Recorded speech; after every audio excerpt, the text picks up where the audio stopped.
A inteligência artificial ela foi criada para fazer com que as máquinas sejam capazes de executar tarefas que normalmente exigem inteligência humana, como reconhecimento de fala, visão computacional, tomada de decisão, resolução de problemas, tradução de idiomas, entre outros. Essa é a base do que abreviamos como IA. Ela foi feita para substituir ou ajudar as pessoas a conseguirem resolver diversos problemas envolvendo grandes escalas, né? Em vez de envolver muitas pessoas ou uma pessoa, enfim, você coloca uma máquina que sozinha consegue fazer tudo que vários humanos fariam juntos. O computador é treinado para fazer o que nós conseguiríamos fazer, mas faz isso sem a parte do desgaste biológico e com o tempo faz muito mais rápido e com maior precisão. Dessa forma a gente não precisa de 100 pessoas para cuidar de uma superplantação, porque hoje nós conseguimos fazer um sistema em que o computador consegue fazer a previsão do tempo, liga e desliga o sistema de irrigação, prepara a colheita com as máquinas e aí só precisa de uma ou poucas pessoas para fazer a supervisão. Mas mais do que isso, conforme essa inteligência ela é treinada, ela vai conseguindo colher informações sobre o que ela está fazendo e vai ficando melhor e vai achando soluções para os problemas sozinha. E aqui nós entramos em outra característica incrível e importante da inteligência artificial, principalmente quando a gente fala do que há de mais moderno, a sua evolução exponencial. Isso significa que, conforme ela vai sendo treinada, ela vai conseguindo descobrir sozinha como resolver seus problemas e vai encontrando as soluções de forma muito mais brusca, não linear. Mas isso depende do tipo de inteligência artificial também que a gente está falando, da forma como ela é treinada e do seu propósito. Esses sistemas de inteligência artificial eles podem ser baseados em diferentes abordagens, incluindo aprendizado de máquina, redes neurais artificiais, algoritmos genéticos, entre outros. A inteligência artificial tem muitas aplicações em várias indústrias, incluindo saúde, finanças, transporte, manufatura, entre outras. Os sistemas de IA são usados para melhorar a eficiência, a precisão e a segurança em vários processos. No entanto, inteligência artificial envolve várias questões éticas e de segurança, porque a gente está falando de robôs inteligentes. Tem um outro assunto que assusta algumas pessoas, que é extinção de profissões. Se ela foi feita para me substituir justamente para isso, então quer dizer que isso é ruim, certo? E se ela consegue operar sozinha, ela não está viva? E isso não é brincar de Deus? O que tudo isso significa? Como surgiu a inteligência artificial. Esse vídeo surgiu porque é certo que a inteligência artificial nunca esteve tão em alta quanto está agora, tá? E é por isso que nesse vídeo nós vamos explicar melhor por que está todo mundo falando disso, qual é o impacto real nas nossas vidas. E uma excelente forma de entender isso é voltar no tempo e ver como foi o início disso, entendendo a história da inteligência artificial. Só antes, se você não é inscrito, por favor inscreva-se no canal enquanto uma máquina não vem aqui e apresenta no meu lugar, tá bom? Oi, eu sou Neri Neto e hoje nós vamos falar sobre esse assunto que tá todo mundo falando, é o assunto do século e provavelmente do milênio, e sem exagero, tá? Então, bora lá. A inteligência artificial já se tornou um recurso essencial para o nosso dia a dia, ao ponto que hoje, se todas as operações feitas por inteligência artificial parassem, nós viveríamos um colapso, sem dúvida nenhuma. Ela controla transações bancárias, sistemas de voos, transporte, sistemas de energia, seria um caos. Então é muito interessante pararmos para estudar as origens disso, dos criadores, de quem criou isso, quem foram os cientistas que tiveram as ideias que foram base para o que a gente está vendo hoje e para as coisas surpreendentes que vamos ver no futuro. Quem teve a ideia de dar um cérebro às máquinas? Para isso temos que voltar lá no início dos anos 40, quando dois cientistas norte-americanos publicaram um artigo descrevendo uma estrutura de raciocínio artificial matemático que se assemelha muito ao sistema nervoso humano. Esse artigo inspirou o que hoje em dia são as redes neurais, que basicamente é o sistema nervoso central de uma IA, onde ela recebe informações, processa elas e aí toma decisões. Em 1950, o pai das ciências da computação, Alan Turing, elaborou uma ampla discussão sobre a capacidade das máquinas de realizar tarefas e principalmente se elas poderiam se passar por um humano. E é aí que ele propõe a sua famosa dinâmica filosófica, o jogo da imitação, que consiste em 3 participantes. O participante A, que seria uma máquina fingindo ser um homem, o participante B, que seria uma mulher real, e o participante C, que é um outro humano que deve descobrir qual participante é, de fato, um humano. Por se tratar de uma discussão filosófica, Turing não buscava um resultado concreto para o seu jogo,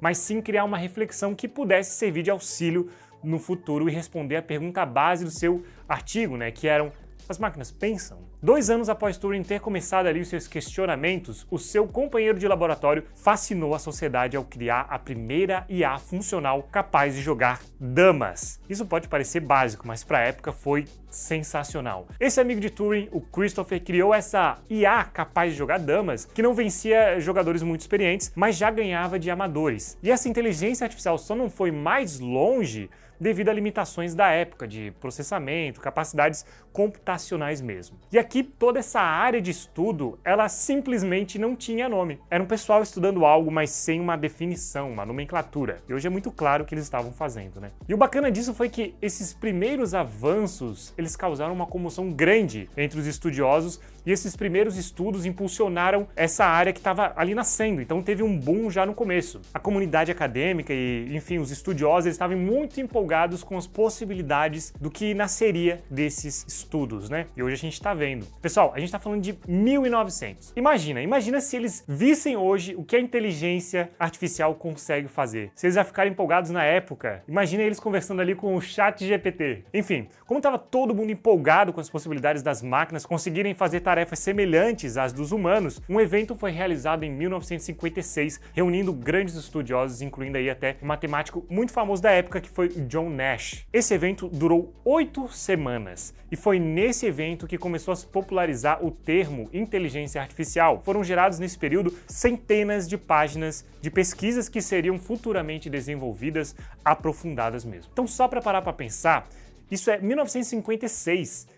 Isso não faz tanto tempo assim. Se a gente olhar ali para o passado, é logo ali. Olha o quanto a gente evoluiu. Há pouco tempo atrás a gente estava definindo e agora a gente já está aplicando em diferentes áreas com a possibilidade de transformar completamente diversas profissões daqui a pouco. Isso até faz a gente pensar se não existem novos campos de estudo que a gente vai descobrir. E esse evento foi realmente importante. O sucesso dele foi tão grande que diversas instituições públicas e privadas começaram a focar em investimentos no campo, o que fez com que houvesse um grande salto na produção científica em inteligência artificial já na década de 50, se expandindo até o início da década de 70. E com estes investimentos a gente teve muito resultado e até a criação de diversos subcampos de estudos da inteligência artificial. Um deles foi o famoso PLN, o processamento de linguagem natural, que é responsável por explorar a capacidade das IAs em reconhecer e produzir texto, voz e imagens, identificar e traduzir idiomas. O PLN foi essencial para a criação das assistentes pessoais inteligentes e chatbots como a Elisa, a primeira chatbot funcional. Outro subcampo que surgiu deste boom de pesquisas foi o de aprendizado das máquinas, o Machine Learning. Você provavelmente já escutou esse termo, que é a capacidade de as máquinas conseguirem aprender. Esse é um dos pontos de maior potencial da inteligência artificial moderna e que pode se tornar o ponto de virada de todas as IAs criadas e treinadas daqui a um tempo. Isso porque elas podem aprender com o que você treina elas e a partir desse ponto ela pode começar a achar soluções para os problemas que ela mesma está encontrando, como eu comentei antes. Então vai chegar um ponto em que nós vamos treinar tanto a inteligência artificial que a gente ainda não sabe o que vai acontecer. Nenhum especialista sabe o que vai acontecer se uma inteligência artificial for longe demais no aprendizado, mas é o que justamente muita gente está procurando. O Machine Learning, ele utiliza redes neurais e o sistema especialista, SE, que foi uma das técnicas que surgiram aí logo ali no início dos investimentos de inteligência artificial. Essa técnica ela é utilizada para criar e estimular uma IA a se especializar em uma área específica, tomando decisões baseadas nos interesses necessários para a realização de suas tarefas sem precisar se distrair com outros temas fora de sua diretriz. E a partir da década de 70, aí nós começávamos a ver desdobramentos realmente interessantes com grandes impactos até os dias de hoje. Projetos de robótica inteligente, como o primeiro robô inteligente móvel, que ele estreou diversos avanços tecnológicos usados até hoje, com uma capacidade de desviar de obstáculos e traçar rotas que priorizem a eficiência de distância e combustível. Essa é uma base que está por trás, por exemplo, dos robôs da Tesla atualmente, dos carros que dirigem sozinhos, por exemplo. A ideia base de entender o mundo ao seu redor para conseguir traçar rota. E claro, como a máquina se baseia na gente, é também a forma como a gente é. Nós temos os sensores, né? Se a gente fizer aqui uma comparação entre a máquina e a gente, nós temos os sensores, que são os nossos sentidos, e utilizamos eles para pensar, tomar decisões, para que a gente se mova de forma inteligente no ambiente. Eu olho que tem alguma coisa na minha frente, eu desvio. As máquinas autônomas também, elas têm sensores, elas têm câmeras para enxergar, por exemplo, que atualizam ela a todo instante do mundo ao redor, e aí elas podem tomar as decisões, ainda que elas sejam programadas para isso. Então, nesse período inicial, foram feitos muitos investimentos e descobertas em inteligência artificial. Muita coisa foi descoberta aí, só que na sequência, depois desse boom que eu comentei, foi descoberto também que seria necessário ter muito mais poder computacional do que se tinha na época para ter resultados úteis para o que a gente, para o que se esperava. Então, esse boom inicial chamou a atenção de diversos cientistas, estudiosos e, claro, investidores. Só que os investidores, eles queriam resultados rápidos e como era algo começando, pensa, chegou uma hora que muitos investidores começaram a cair fora e este período que viria depois desse período inicial de grandes investimentos seria conhecido como o primeiro inverno das IAs, quando os investidores recuaram, Então esse período foi de 1974 a 1980, deu uma esfriada. E aí, no início dos anos 80, o campo de pesquisa e desenvolvimento em IA voltou a ter investimentos, com grande parte financiada pelo governo japonês, Foi um governo que investiu muito, que estava conseguindo ter bons resultados ali no desenvolvimento de computadores. A aplicação das IAs nos softwares, em computadores, foi essencial para melhorar os computadores da época e do que estava para vir. E ainda sobre o que fez com que a inteligência artificial chegasse no que é hoje, um outro grande investimento importante veio da Agência de Projetos de Pesquisa Avançada de Defesa, DARPA, dos Estados Unidos, que ao perceber outros países investindo na área, triplicou os seus investimentos no campo da IA. Porém, em 1987, uma crise econômica nos Estados Unidos abalou fortemente o campo da inteligência artificial,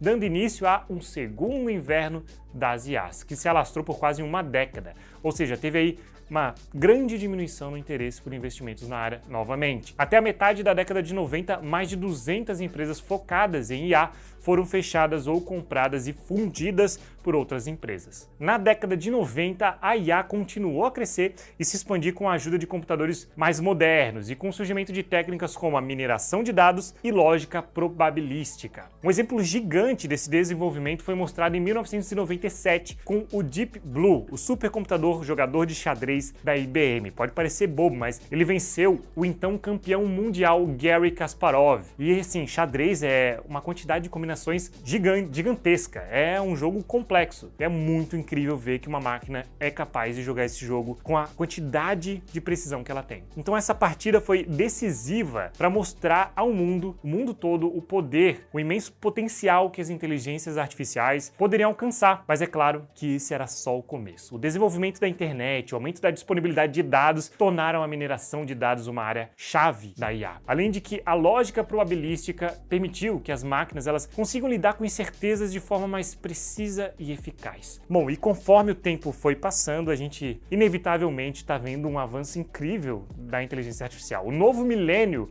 trouxe tarefas muito mais complexas para as máquinas, incluindo o reconhecimento facial e a condução autônoma de veículos num nível aí que tem pessoas andando na rua, por exemplo, com um Tesla, sem precisar dar muitas instruções, só ficar tranquilo na frente do volante. E é claro que muitos desses estudos já haviam sendo há muito tempo. Para vocês terem uma ideia, já no início dos anos 2000, a gente viu a competição norte-americana DARPA Grand Challenge, que premiou carros autônomos com maior distância percorrida em off-road e em área urbana. Então já faz muito tempo que a gente está vendo coisas incríveis surgirem. E de 2010 até os dias de hoje, a IA experimentou um crescimento rápido impulsionado pelo aumento da demanda por soluções de automação e inteligência em diversas áreas, e além da quantidade absurda de dados que ficou disponível na internet. E aí ficou mais fácil você treinar ela para fazer coisas que a gente está vendo hoje. E aí a gente tem as empresas gigantes, Google, Microsoft, Apple, Amazon, o próprio Facebook, todas elas investem em inteligência artificial num nível avançadíssimo, bilhões de dólares. E começaram a surgir os produtos de inteligência artificial, que são muito mais simples